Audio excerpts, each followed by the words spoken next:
Добрый день. Данное обращение патриарху Московскому и всей Руси Кириллу, святейший владыка. Я более чем уверен, что данное обращение дойдет до вас. Я также уверен, что никакой реакции на это обращение с вашей стороны не будет. Однако я посчитал нужным и необходимым все-таки прореагировать на ваше письмо, которое вы отправили маленькому 9-летнему мальчику, который, исходя из текста вашего письма, пострадал из-за национальности и вероисповедания. Как вы говорите, он храбро защищал свою веру от своих сверстников. Речь идет о 9-летнем парне, который на сборах у дзюдоистов, маленьких ребят, на прекрасном озере в 2-3 часах езды от нашей столицы проходили сборы, тренировались. И вот там оказался этот маленький мальчик русской национальности, единственный среди других национальностей. Там в этом сборе дзюдоистов, мальчиков 9-летних, 10-летних, 11-летних, были не только русские, был не только этот мальчик один русский, но и другие национальности тоже. Там были и чеченцы, и другой кавказской национальности, там были и казахи, и узбеки, и уйгуры. То есть представители практически всех тех национальностей, которые живут в нашей стране. А в Кыргызстане или в Киргизии, как вы называете, их живут более 80 разных национальностей. Так вот, святейший владыка, из ваших слов, из вашего письма получается якобы, что 9-летнего мальчика на Иссык-Куле избивали из-за его веры и чуть ли не принуждали его сменить веру, а мальчик этот защищался храбро и сказал, что он не будет менять ни свою национальность, ни свою веру. Я должен сказать, что вас не только дезинформировали или намеренно вы дезинформированы, я понятия не имею, но, естественно, такого и в помине не было. Абсолютно. Это был просто сборы. Тем более этот мальчик туда попал по просьбе его самого тренера. Он попросил другую тренершу. Кстати, это была женщина, которая их туда повезла и тренировала. Обычные сборы, которые у нас происходят здесь. В итоге мальчики подрались. Реальная ситуация, конечно, ваша версия другая, а реальная ситуация была такова, что этот русский мальчик, который, по вашим словам, храбро защищал веру, он просто подрался более младшим мальчиком, его обидел, и его старший брат, который там находился, пришел и, соответственно, в свою очередь по башке дал этому мальчику. И все, весь процесс на этом закончился, весь процесс.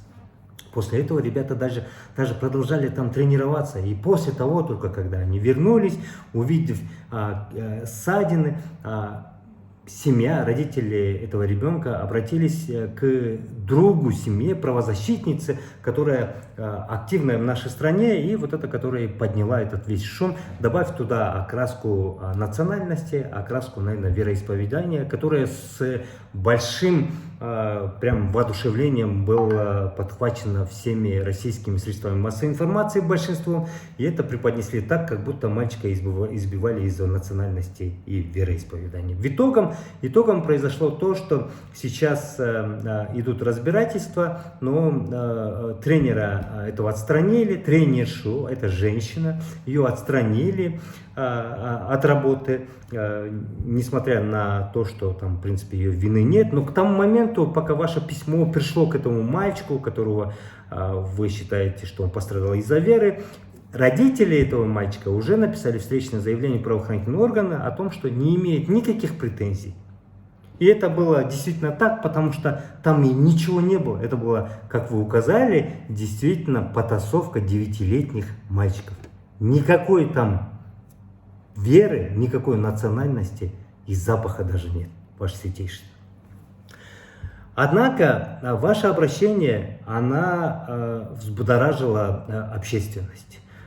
Наверное, в Российской Федерации это было представлено больше таким образом, что в Киргизии избивают русских, принуждают и давят. Я хочу сказать всем гражданам Российской Федерации, всем тем, которые русские, уважаемые русские, уважаемые православные, уважаемые граждане Российской Федерации. Чтобы вам было понятно, в Кыргызской республике Вот я говорю на русском языке сносно, как вы видите. У нас русский язык единственный из бывших 15 республик, где русский язык закреплен в нашей Конституции в качестве официального языка. У нас документооборот производится на русском языке в нашей стране. У нас русский язык, он преподается во всех школах. У нас практически все говорят на русском языке. Сотни наших мигрантов, они трудятся в Российской Федерации, делая вклад в экономику, в социальную сферу Российской Федерации. У вас, конечно, другое мнение, что мы туда чуть ли не пришли подаяние просить, но на самом деле это не так. Мы практически поставляем вам живую, здоровую рабочую силу, которая вырастает у нас, получает образование, и когда в период своего физического, умственного развития, готовности делать вклад в нашу страну, вместо этого они идут и делают вклад в экономику Российской Федерации. У нас нет такого, чтобы на русских давили или русских где-то притесняли. Нет такого. Абсолютно. Мы говорим свободно на русском языке. Мы читаем Пушкина, Лермонтова, мы Достоевского. Мы гордимся тем, что мы говорим на русском языке свободно и можем мыслить и ездить спокойно в Российскую Федерацию. У меня друзья русские. У меня друзья русские, у меня партнеры русские, у меня официальные партнеры, я даже здесь представляю официальный российский канал, который там у вас работает. О каком вообще может идти речь о принуждении? Наши 80% представителей спецслужб выучиваются у вас и работают здесь. И уже понятно, чем они занимаются и как они работают. У нас основные решения, ключевые политические решения, они не происходят без одобряемств сверху с Российской Федерацией. О каком принуждении вообще может идти речь? Более вольготно, более свободно русские не чувствуют себя, наверное, нигде, кроме как в Киргизии. Мы называем нашу страну Кыргызстан, вы называете нашу страну Киргизия. И поэтому, святейший владыка, вот либо вас дезинформировали, либо идет откровенная какая-то политическая направленность вот вокруг этой ситуации. Я прошу вас всех в Российской Федерации не переводить маленький спор, подтасовку мальчишек в политическую плоскость, особенно в национальную плоскость.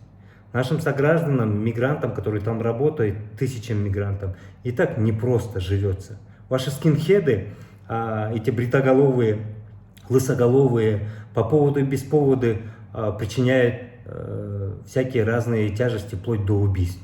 Почему-то при этом святейший владыка не реагировал никаким образом. Я не слышал, чтобы он как-то прореагировал. Святейший владыка, это наши вопросы. Здесь нет никакой политики.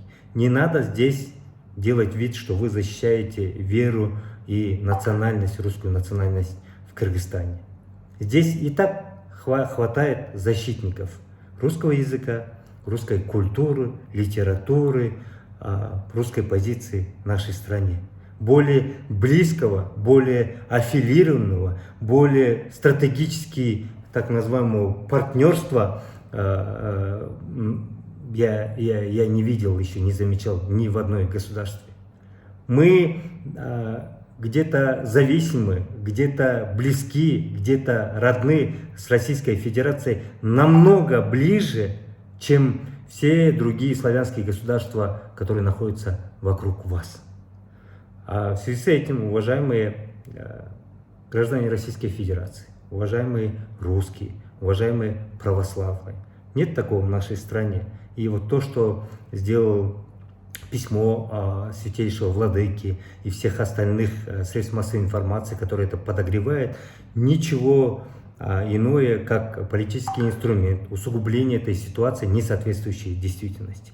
Мальчик этот жив, здоров, все с ним абсолютно нормально, все прекрасно.